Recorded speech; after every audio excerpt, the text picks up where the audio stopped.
Like as we step into this year, we have told ourselves we want to do so much when it comes to customer service.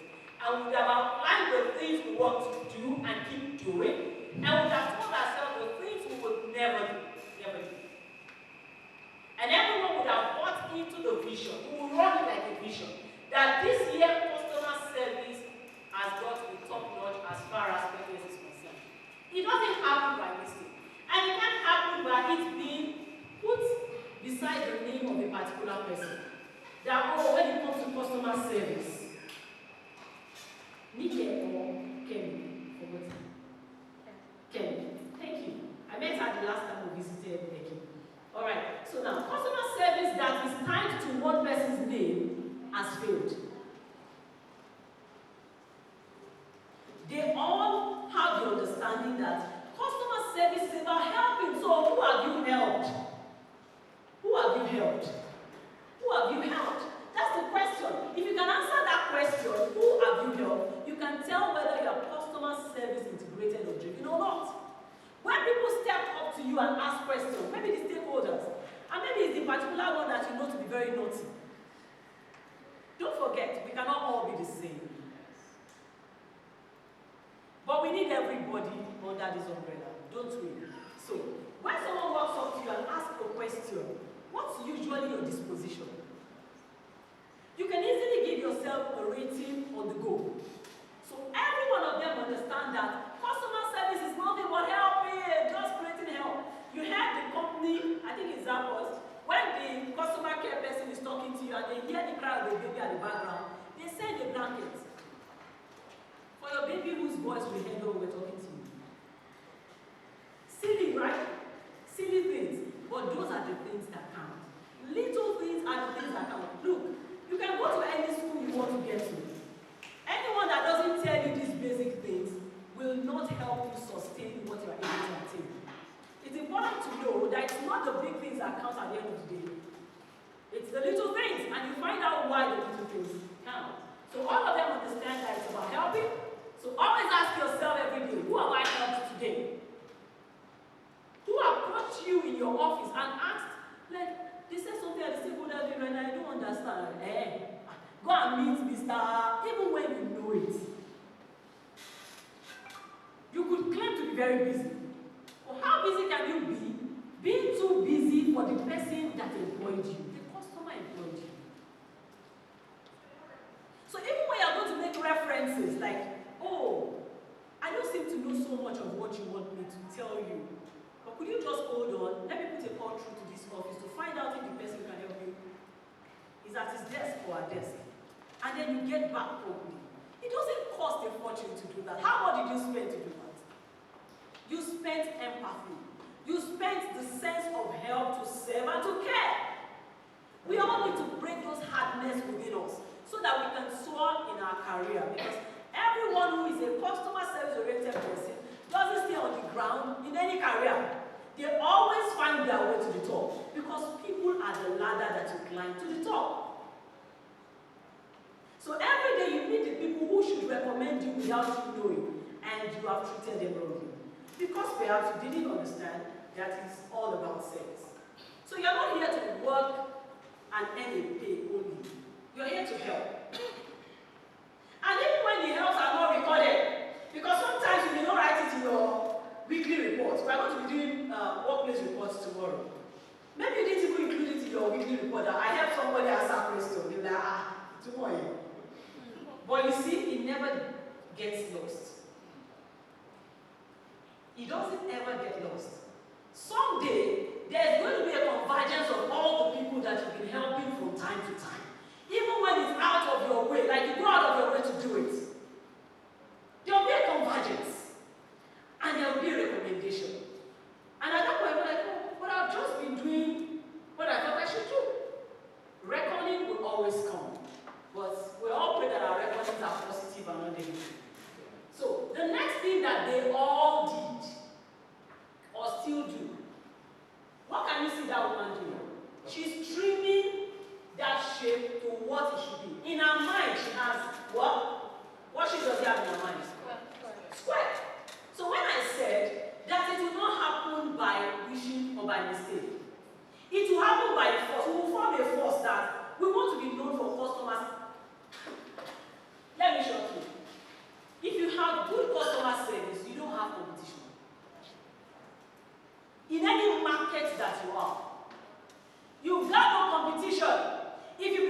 department and you are the customer-oriented person, you have no rival. Because if every other person says you can't go up, your work keeps saying up you must go. That's where you're deserving of. It's very, very important. So she's shaping it into what's in her mind, making it a culture and giving it a structure. Can we do this today in Pertinence? Can we make it a culture? I believe we already have, maybe not formally, but let's also create structure for customer service. Let's create a structure. Let's decide how we want to address people. Even when they are naughty, even when they are not right, even when they are obvious, they deserve what we do to them. Yeah, even when we have to take disciplinary measures, can we all decide, now that we are sure that as internal customers, the company has got our back. She is shaping it. It will take a while. So imagine if she has 200 people in her mind that this has got to be the structure of customer service in Pertinence Limited. And so this person was just employed. What did she come with? Circle.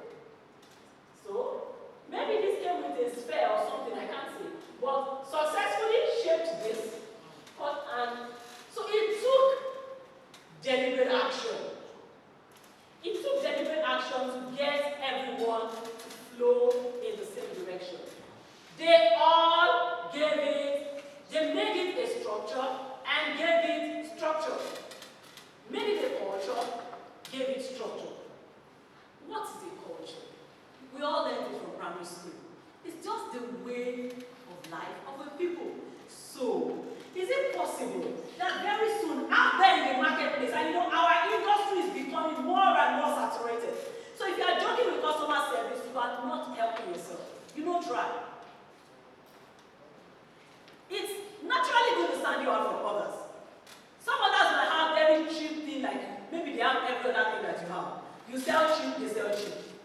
You have lacquer, they have lacquer. You have badagry, they have badagry. You have the paja, they have the paja. They sell at a price, you sell at a price, they sell at the same price. They have uniform and vest and all that. You have, they have as well. Name anything that you have. There's one thing they may never have as much as you have, if you mean to use it well. It's customer service. Because you're human, and no one can ever properly preempt the next wow you are going to think from your mind. Nobody has the right to your mind, except to let them in. That means that the next thing you are going to do to wow your own client is not known. And you have the bragging right of being the one that is first to do any particular thing, because it's your mission. You are out to create a difference. You want to create a difference. It's very, very important. Now, these things won't cost us extra money all of the time. That's the amazing part of it. It will cost us attitudinal change. It will cost us shift in our mindsets. It will cost us decisions. It will cost us acculturization, making it a culture. It will cost us structure, making a structure. And then, can we start rewarding people who our clients give the most thumbs up to? Gradually, the structure can get to a point where you can tell who is most responsive. Not responsible now, responsive. That is, someone that your day is made, if you are the first person you meet, the moment you walk into this. How many of us in this class can say that you're that kind of person? Like a customer's day is made if you are the first person he or she comes across. If you cannot answer that properly yet, there's still so much to do. This one breaks department barrier. Departments have no barriers when it comes to customer service. It's about you and your drive and grace to serve. Very, very important. So we need to do this. Next thing. All of those companies unleash empathy at every point in time. Empathy is why you will hear a baby crying and you send the blanket. It's that you're saying, oh, so you have a baby. A blanket for the baby. And you just deliver it to your house like that. Mrs. Ajoba, would you like that kind of thing? I'm sure Mrs. Olakosi will like it too. And everyone who has a baby, coming or baby, that's all right. Mr. Okay, Olajide too will like it. Okay. Empathy. What is empathy? It is putting yourself in another person's shoes. So you are the one who paid for Lakwe. Sorry, Lakwe is big.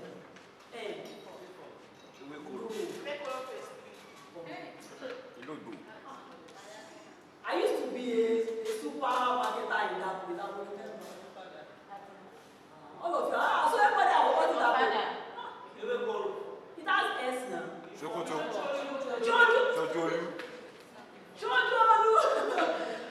And so, Shojolu that was, he or she bought maybe max 150 for starter plot and then around 150. And you're like, oh God.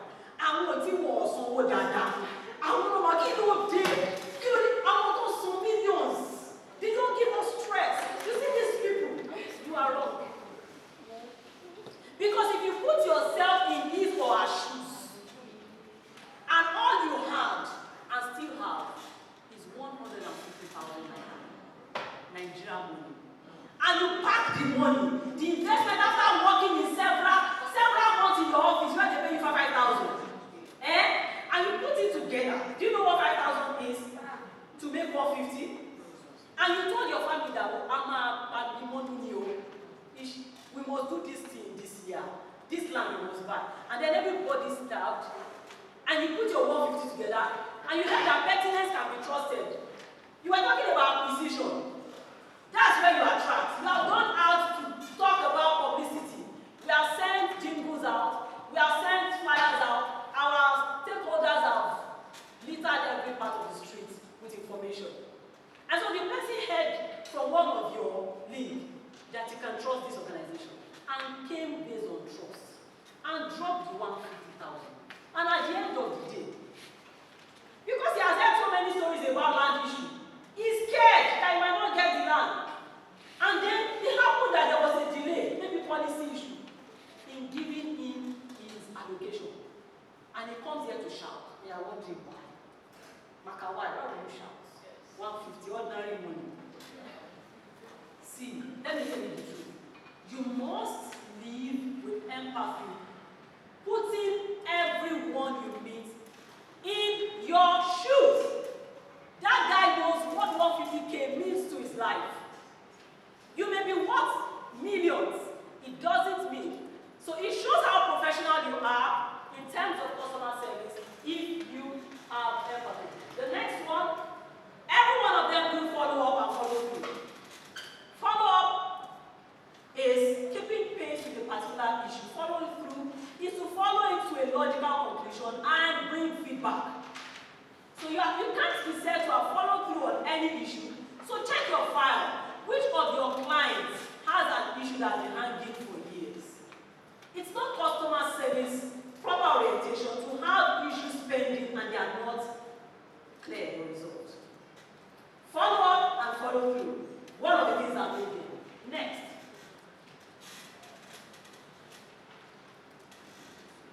And I like this because it's actually one of the things that we go by here in Retinit.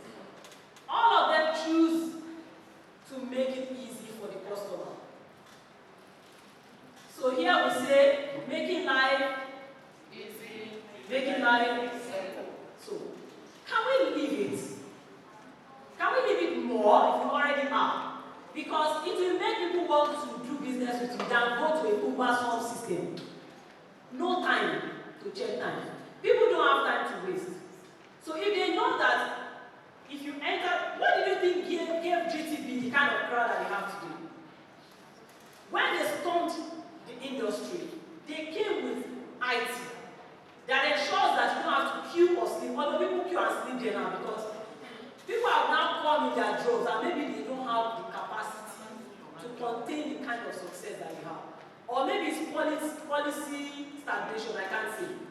Maybe they are the kind of that we can't have many more branches or whatever. But all I'm saying is, it's important to always choose to make it easy. See, when a client comes to you, he called you the first time. You said, call Mr. Let me look for him. Mr. Bode. is the one in charge. The customer called you back, because this has happened, so you can relate. The customer called you back. I just tried Mr. Bode. I can't get through. Try it again. After a while, the customer calls you back. I'm like, please, can you just do something to help me out with this? Let me check another person's name. Meanwhile, it's something that you could have taken up. Check Mr. Bode in the office. If he's not there, ask another person in his department or who works with him. Get a feedback somehow, or at least a promise of a feedback, and pacify the soul of that customer. You make customers get aggravated when they think that you are taking them for granted, one. When they think that you are trying to waste the time that they don't have. When they think that they spend their money in your place and you want to keep them there instead of freeing them to go and make more money. It means you are making it difficult. When someone calls you or talks to you about an issue, make a move to make it easy for them. If you have things that involve filling of forms, terms and conditions apply, yes. Can you make your forms easy to fill? Can you make them options? Right? Instead, the only thing that might not be optional is you can't create their names, so you have to fill their biodata. But every other thing, can we have yes or no, so that people can fill the forms in dispatch and move out and do something else? Can we eventually be known as that company where things can be done with speed? It's part of customer service. All of the clients, the companies that we just looked at right now, they choose to make it easy. You can make life difficult for a customer. I hope you know. And when you do, they will advise themselves. You will soon find out that there are alternatives. Because the truth is, no one has a monopoly anywhere anymore. Not even in this our kind of industry, where everybody, this new year now, do you know how many people have launched? Do you know what I mean by launching? Do you know how many young guys have launched this year? Do you know the ideas they are coming up with? Do you know how they intend to cause a disruption in the market? So if you think that you are standing, you must watch your back. But one thing that can keep working for you is top-notch customer service. I'll say it again and again. So if they know that when they come in, they feel like the king that they are from the gate. The gate man says a proper welcome or goodbye with a smile. The person at the front desk isn't looking away as if nothing concerns him. Are people plenty for my phone? Are you not see? Or I have something for Mr. Roger. Drop it. Drop it. No! No, you won't do it. You will at least look there and like, okay, for Mr. Roger, thank you. If there is a ledger where you log in what comes in for him, please sign, or you sign, or you please enter the identity of what you brought here, the date, whatever. That's if you have such. And then you give the assurance that he will get it. And that person leaves. Or thank you, or have a nice day when they are going. What's the big deal in asking people to have a nice day? How much does it cost? How much? And to mean it, not just to say it. Okay. Alright, so all of them did this as well. They made it top to bottom. So what we're talking about today is not just for the people under there, or just for those up there. Remember we said we must make it a system, we must make it a culture, we must make a structure around it. Another thing that they all did was, or still is, higher rights. You must check for customer service valve of anybody you are employing for henceforth. Put something on your interviewing technique that can pick whether they love customer service. It doesn't matter what department they are coming into. It doesn't matter what their certificates say they have. It doesn't matter what school they have gone to. There must be a way you check whether that person has got customer service blood flowing in his or her vein. Because if they come without it, when they come in, you can help them to adapt to your own system. At least you know they've got it, that deposit is there. But if they don't have it, you will have a hell of work trying to help them see why they should say, sir, the way they raised him in his house, you don't say sir to anybody. So they hire right. You can hire for customer service. Next thing is all the members of their team getting done. So it's a teamwork. Everybody's working together. Somebody's intercom is ringing and you walk just beside the person. Don't watch any intercom ring. Look, the only person, the person I know in corporate organizations are certain, the only person who can't pick an intercom is an outsider. So if I'm in your office and your intercom, I will never pick it. It's not my place to pick an intercom. But if you are a staff member, never let it happen again. Intercom is ringing. That person wants to speak with pertinence. It might not be the person alone that you are trying to call. In fact, there have been times when people have tried their own link, they didn't get it. That's why they're trying the person beside you. And so you just face your work. No. No, it's bad attitude. It's bad, it's very unprofessional. To hear intercoms ring and you don't pick them and they are within the purview of where you work? No. No. Where I used to work, it used to be a big problem. The MD could storm the newsroom and give you the clash of your life. Why would you pick the intercom? Do you know who is calling? Do you know he's trying to get us? Look, this us thing was get out because you know that it is about us. US now. Us. If you know it's about us, you will not take your face away. Very important. So, the entire team gets it done. Next. Communicate. Communication. Good communication makes customer service work. When we set a goal for customer service or a target at the beginning of the year, we must do reviews. It's even possible for us to sit down and try to know what percentage of our customers are receptive to the things that we present. What percentage of our customers are non-receptive? And what percentage could be made receptive even if they are not right now? Customer service departments should be able to try and do that. You may not have the statistics, it may not be total, but you see, you can do opinion polls. You can decide that you do a project that want to find out how this particular thing we are doing is getting down with the people that we intend for it to. And when you do, it can help you get back to your desk every quarter and review what you're doing. And then when that department has done that, you come again and release the new direction to the entire team because it has got to be about every one of us. So communication is key.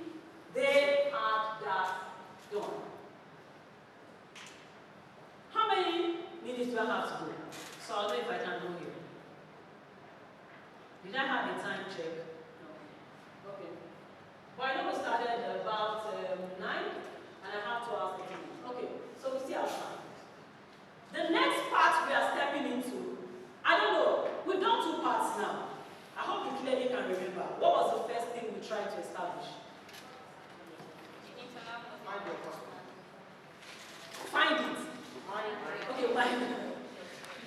Okay, yeah, so what were the major things that we said? Let's just do a recap. What were the major thing, the points we tried to emphasize under minding your customer? And which customer were we talking about in that aspect? Internal. Okay, does anyone want to tell me?